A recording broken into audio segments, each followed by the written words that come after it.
देवनगरी दौसा में अक्षय तृतीया के अवसर पर 29 अप्रैल को भगवान परशुराम की भव्य शोभा यात्रा निकाली जाएगी। शोभा यात्रा कार्यक्रम की तैयारियों को लेकर दौसा के परशुराम धर्मशाला में ब्राह्मण समाज के प्रबुद्ध जनों की बैठक का आयोजन किया गया, जिसमें शोभा यात्रा को सफल बनाने के लिए अलग अलग पदाधिकारियों को जिम्मेदारियां सौंपी गई। कार्यक्रम संयोजक अरुण शर्मा सहित अन्य पदाधिकारियों ने बताया कि भगवान परशुराम के जन्मोत्सव के अवसर पर 29 अप्रैल को सुबह 7 बजे शाही लवाजमे के साथ भगवान परशुराम की भव्य शोभा यात्रा निकाली जाएगी।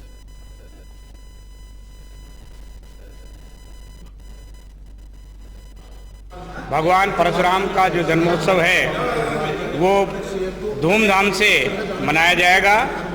इसमें 2100 महिलाएं मंगल कलश लिए हुए आगे आगे चलेंगी। 1100 पुरुष विजय पताका लिए हुए चलेंगे। साथ ही में 21 घोड़ियां, 2 हाथी, बग्गी, 4 बैंड और डीजे, अन्य सजीव जो झांकियां भगवान परशुराम की, सप्तऋषि की और अन्य जो सजीव जो झांकियां हैं वो चलेंगी। हमारे यहाँ हर वर्ष की तरह अक्षय तृतीया को परशुराम जयंती मनाई जा रही है। उसमें एक शोभा यात्रा निकाली जाएगी, जिसमें हाथी, घोड़े, ऊंट, 2100 कलश और महिलाओं के लिए साड़ियाँ वगैरह व्यवस्था की गई है। ये सोमनाथ मंदिर से चलते हुए गांधी तिराहे से होते हुए सीधे वहाँ पहुँचेगी। 100 तोरण द्वार लगेंगे। कल के लिए हमने पोस्टर विमोचन के लिए सीएम साहब से भी। भुसावर कस्बे के छौकरवाड़ा सड़क मार्ग पर स्थित ठाकुर गणेश मंदिर को एक बोरवेल मशीन ट्रक ने क्षतिग्रस्त कर दिया। इस घटना में भूमि ट्यूबवेल कंपनी का ट्रक चालक लापरवाही से वाहन चला रहा था। चालक ने पहले ट्रक को नाले में उतार दिया, जिससे एक पेड़ टूट गया। फिर वाहन को पीछे लेते समय नियंत्रण खो दिया और मंदिर से टकरा गया। हादसे में मंदिर को भारी नुकसान हुआ है, लेकिन गणेश जी की प्रतिमा सुरक्षित है। घटना की सूचना मिलते ही स्थानीय लोग मौके पर पहुंचे और पुलिस को सूचना दी।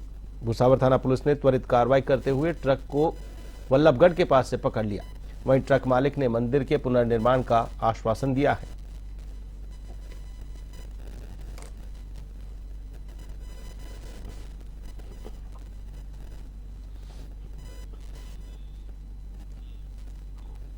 केंद्रीय रक्षा मंत्री राजनाथ सिंह का आबू रोड दौरा रहा। ब्रह्मा कुमारीज की ओर से सेना के जवानों के लिए सेल्फ एम्पावरमेंट कैंपेन कार्यक्रम को संबोधित करते हुए रक्षा मंत्री ने कहा कि यहां अद्भुत वाइब्रेशंस हैं। मैं इससे पहले भी यहां आ चुका हूं। कार्यक्रम की थीम आज के समय में काफी प्रासंगिक है। हमारी सेना के जवानों के कारण हमारा देश सुरक्षित है। आज हमारा देश तेजी से प्रगति कर रहा है। भारत का कद इतना बड़ा है कि अंतर्राष्ट्रीय मंच पर जब कोई बोलता है तो दुनिया उसे कान खोलकर सुनती है।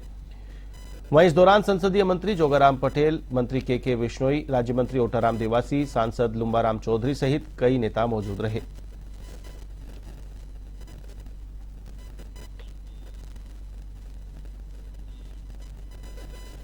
सिरोही जिले के आबू रोड क्षेत्र में नगर सुधार न्यास के कार्यालय के सामने देलदर तहसीलदार की कार और बाइक के बीच भिड़ंत हो गई, जिसमें बाइक सवार पिता पुत्र दोनों गंभीर रूप से घायल हो गए, जिनका तलहटी ट्रॉमा सेंटर में उपचार जारी है। वहीं मौके पर पहुंची पुलिस ने मामले की जांच शुरू कर दी है।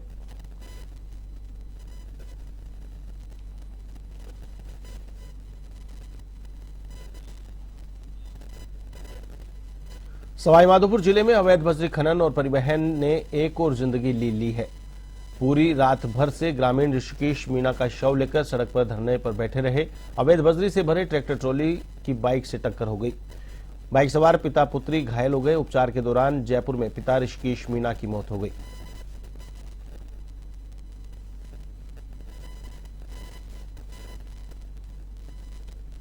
मोटी मांग सर हमारी है 50 लाख का इनको मुआवजा मिले और 302 में मुकदमा दर्ज है और एक संविदा पर नौकरी धर्मपत्नी को मिले, ये हमारी मांगे हैं। और बिल्कुल अवैध बजरी बंद हो और थाना सस्पेंड होना चाहिए, ये हमारी मांगे। अगर मांगे पूरी नहीं होती आगे क्या रणनीति रहेगी? आगे तो अभी चेयरमैन साहब, प्रमुख साहब, सब लोग हमने मिलकर ये तय कर लिया, जब तक हमारी मांगे पूरी नहीं होगी तो हम डेड बॉडी को लेकर कलेक्ट्रेट की पूछ करेंगे। बजरी का जो चल रहा है ये अवैध धंधा, इसका कोई सोल्यूशन क्यों नहीं निकला? कांग्रेस ने भी नहीं निकाला और बीजेपी ने भी नहीं निकाला।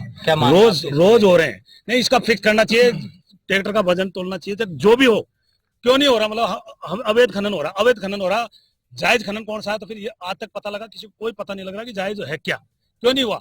रोज मर रहे हैं। अब आप बताओ, 13 ट्रैक्टर तो अभी यहाँ पुलिस वालों के चल रहे हैं, क्या रोकोगे आप खनन को, बताओ। बांसवाड़ा में गोवंश तस्करी का मामला सामने आने के बाद प्रदेश भर के हिंदू संगठनों में आक्रोश है।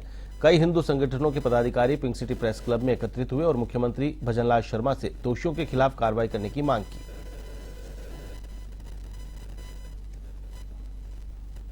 जिस प्रकार से गो तस्करी हो रही है राजस्थान की इस धरती से, और राजस्थान में हमारी भाजपा सरकार होते हुए गो तस्करी हो रही है, इसलिए बहुत बड़ी विडंबना है।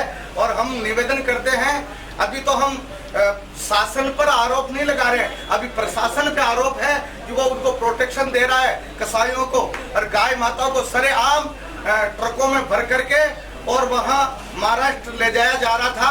और आप सबको पता है कि बांसवाड़ा में उन ट्रकों को खाली कराया गया और उन गो तस्करों के पास मिर्ची के पाउडर मिले हैं, धारदार हथियार मिले हैं और हमारे गोरक्षकों के ऊपर हमला किया गया है, गोरक्षकों को जेल में डाला गया है और उनको ये धमकी दी गई है कि तुम्हारी जिंदगी खराब कर देंगे। बांसवाड़ा जिले में नागौर से गोवंश ले जाया गया और एमपी बॉर्डर पे एमपी सरकार ने उसको रोका।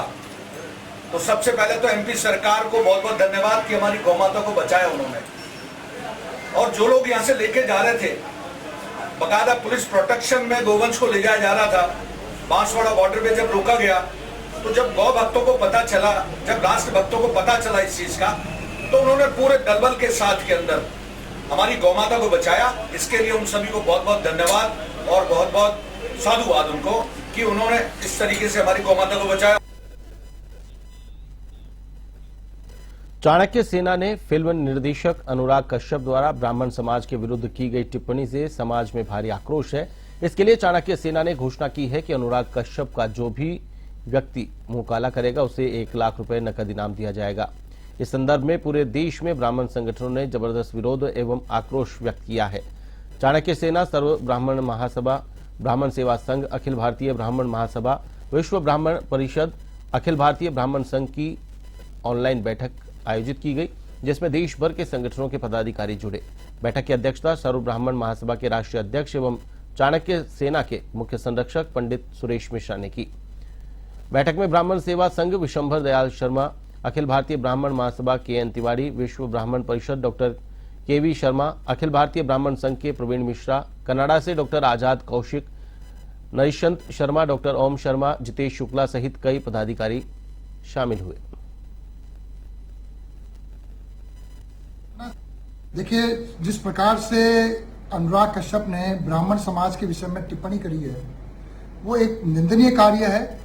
ऐसे व्यक्ति को कड़ी से कड़ी सजा मिलनी चाहिए जो किसी समाज का अपमान करना चाहता है और सिर्फ इस भावना से कि उसका नाम आगे बढ़े, ऐसे व्यक्ति के खिलाफ बड़ी से बड़ी कार्रवाई होगी।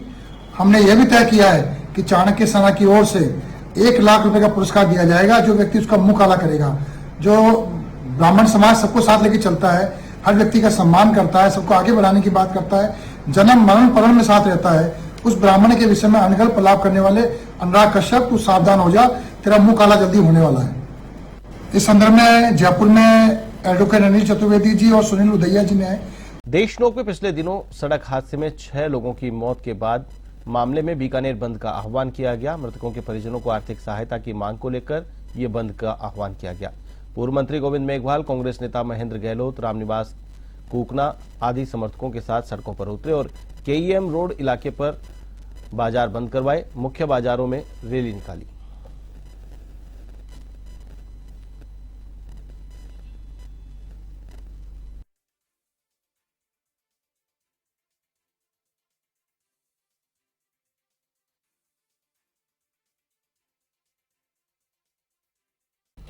राज्य सरकार ने हर घर, दुकान, ऑफिस और फैक्ट्री में स्मार्ट मीटर लगाने की तैयारी कर ली है। अब 1 करोड़ से ज्यादा उपभोक्ताओं को बिजली 15 पैसे सस्ती मिल सकेगी। घर में स्मार्ट मीटर लगने के बाद यह संभव हो सकेगा।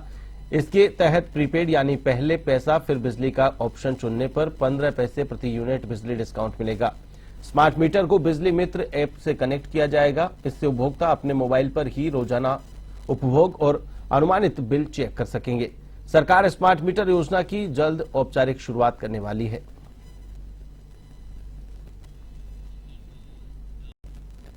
मोदी विश्वविद्यालय ने जयपुर के पिंक सिटी प्रेस क्लब में प्रेस कॉन्फ्रेंस का आयोजन किया।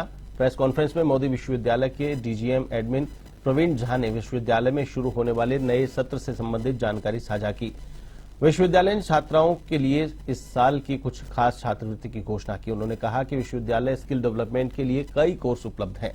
विश्वविद्यालय की विशेष छात्रवृत्ति योजना के तहत शहीदों के बच्चों और सेना अर्धसैनिक बलों में कार्यरत या सेवानिवृत्त जवानों के बच्चों को कोर्स में विशेष छूट प्रदान की जा रही है।